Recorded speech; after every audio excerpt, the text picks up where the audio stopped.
Hi friends, చూసారా ఇక్కడ పక్షులు ఎలా గూడు నిర్మించుకుంటున్నాయో చూడండి. అక్కడ పక్షులు గమనించండి. ఆ గూడు చూడండి ఎలా కట్టుకుంటున్నాయో. మనిషికైనా జంతువుకైనా గూడు అవసరమని తెలియజేస్తున్నాయి. ఇప్పుడే ఒక పక్షి గడ్డి తీసుకురావడానికి వెళ్ళింది, మళ్ళీ వచ్చింది. అవంతా సర్దుతూ ఉంది, అంటే గూడు నిర్మాణం చేస్తుంది. జాగ్రత్తగా పరిశీలించండి.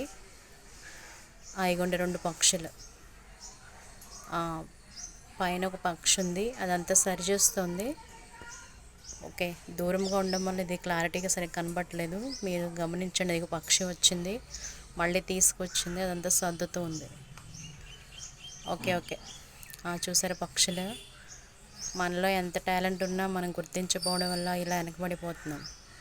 ప్రతి జీవికి జ్ఞానాన్ని దేవుడు ఇస్తాడు. ఉపయోగించుకున్న వాళ్ళు అగ్రస్థానంలో ఉంటారు, ఉపయోగించకపోతే చివరి ప్లేస్లో ఉంటారు, అంతే. చూడండి, మళ్ళీ పక్షి వస్తుంది, గడ్డి తీసుకురావడానికి వెళ్ళండి. Okay okay